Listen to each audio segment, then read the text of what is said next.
Okay, so the next thing we're going to take a look at are some word problems where Pythagorean theorem will help us solve. So let's take a look at what you got from the front.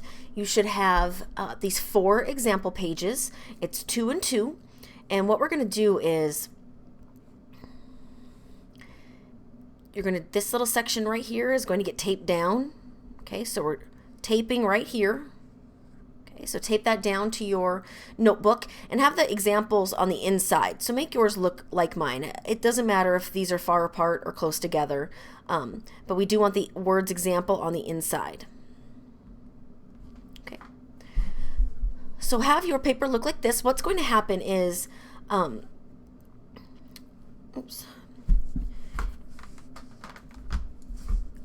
you're going to end up folding each of these open. And on the back side, we're going to draw our picture, and on the lined paper, we're going to work out the problem. So what we have right now is they should be split right here. You've taped them right here. All right, cool. All right, so let's take a look at our first page. Okay, so what we have right here is our first problem. And it should be the one that says Kylie let out 45 feet. So this is the Kylie problem right here. This is the back side of it. All right, so what we're going to do is we're going to draw the picture on the back of the paper, and we're going to do the work here. So the picture will go here, work will go here. Okay? All right.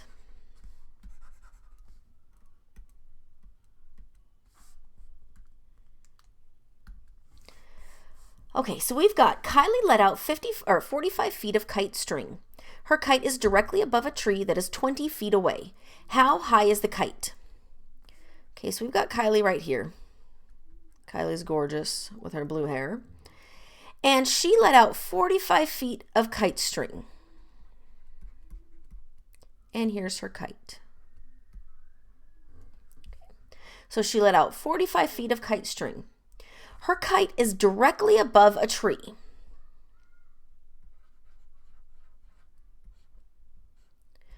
So she's directly above a tree that is 20 feet away. When they say 20 feet away, they're talking from Kylie. So since we've been talking about Kylie and the kite is let out 45 feet, it's above a tree that's 20 feet away from Kylie. Okay. Now, in all of these word problems, you can assume that anytime we have any of these situations, we're dealing with a right angle. So from the tree to the ground, you can assume there's a right angle. Okay, we can make that assumption because we're working with Pythagorean theorem. So what I have here is I have my C is 45 feet. We'll call 20 feet my A, and I don't know what B is. We're looking for the height of the tree or the height of the kite. Same thing, because the kite is directly above the tree. So if we put this into our formula, I get 20 squared plus b squared equals 45 squared. And now we just go through and start solving our equation. So 400 equals b squared, which equals 45 squared. Definitely want to use a calculator for this. And 45 times 45 is 2025. Now we just need to solve for b. I get b squared equals 2025 minus 400 is 1,625. Now we're going to find the square root of each.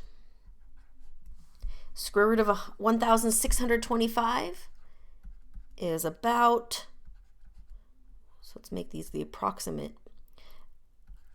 40.3 feet.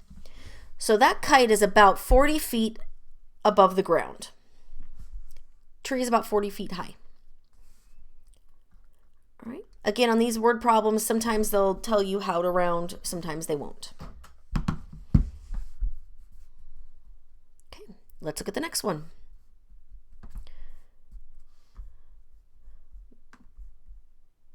Let me scroll down to our next problem. All right. Okay, so our next situation, if we look down below the Kylie problem, says the bottom of a ladder. Okay. So that's the one you want to be looking at, the bottom of a ladder. So we have a ladder, and the bottom of this ladder is placed 6 feet from the side of a building. So I have a building right here. Oh, that's horrible. Okay, so I have a building right here. Okay. And the bottom of a ladder is placed 6 feet away.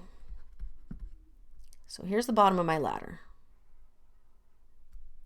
Now, when you use a ladder, you put the ladder up against the wall and you tilt it sideways. So here's my ladder.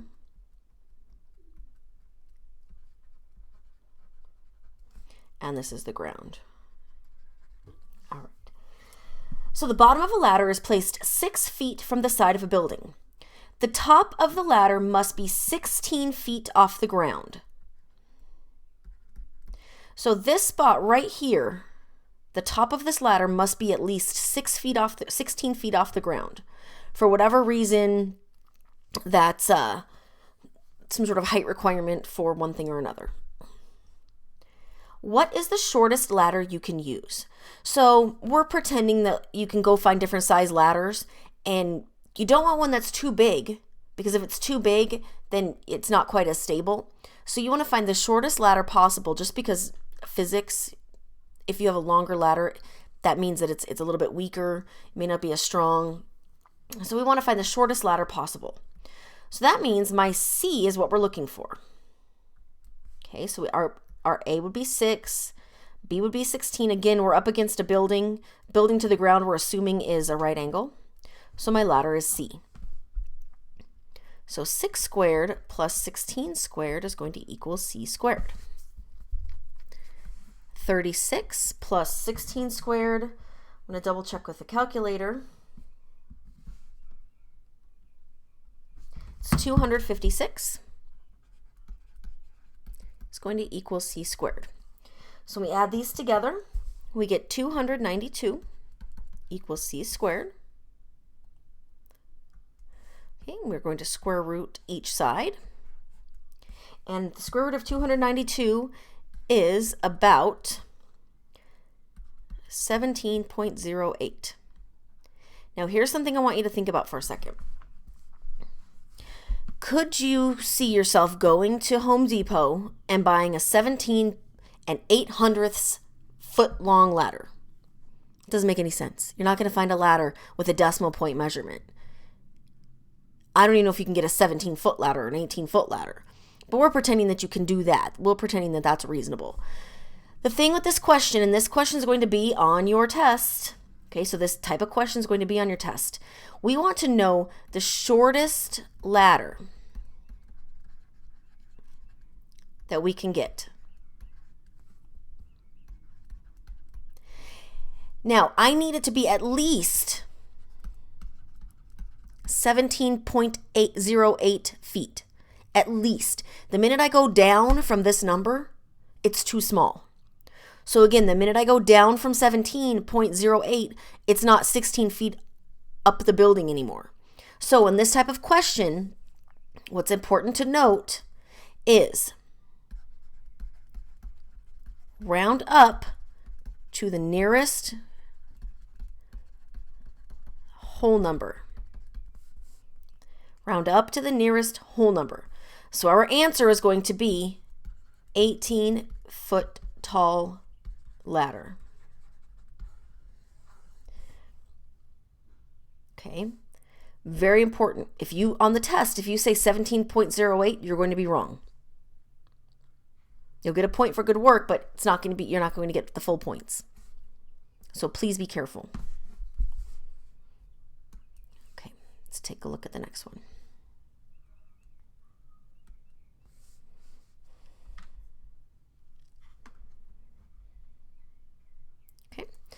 Our next problem here is going to be the bases on a baseball diamond. So find that problem.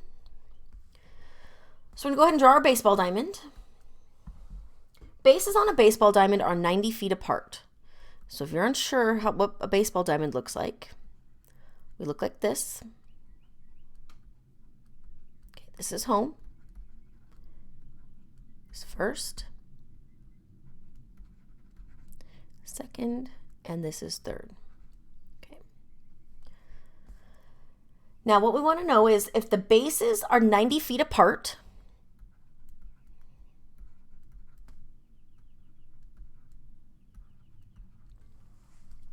how far is it from first base to third base? So I want to know how far this is. So if I take a look at this piece right here, this could be my triangle. My right angle is right here. I have a right angle where the A is 90, the B is 90, and the C we do not know. So over to the side, let's do our work. 90 squared plus 90 squared equals C squared. 8,100 plus 8,100 equals C squared. This is going to be 16,200 equals C squared. We're going to square root each side. So 16,200. If we square root each side, I end up with about 127 and 28/100 feet. So it's just about 127 feet.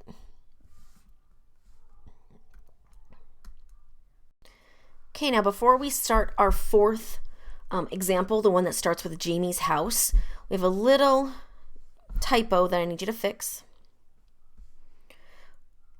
We are on the fourth line right here. Mike. I need you to cross out Mike and label that Teddy. Okay, so cross this Mike out, call it Teddy. So hit pause and do that.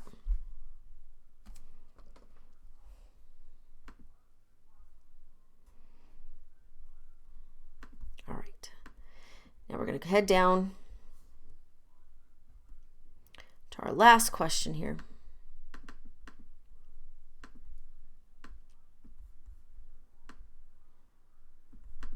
All right.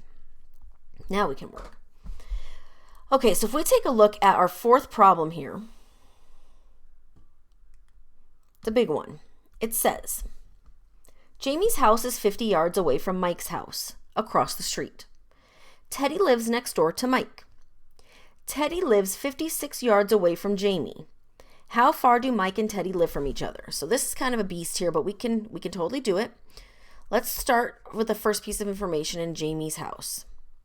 Jamie's house is 50 yards away from Mike. So there's Jamie's house and there's Mike's house. Teddy lives next door to Mike. So Mike and Teddy live next door to each other. Teddy lives 56 yards from Jamie. So they're like, diagonal across the street. And that's 56 yards. How far do Mike and Teddy live from each other? Okay. So if you take a look at this setup here, we've got a right triangle that's created by these four guys' houses.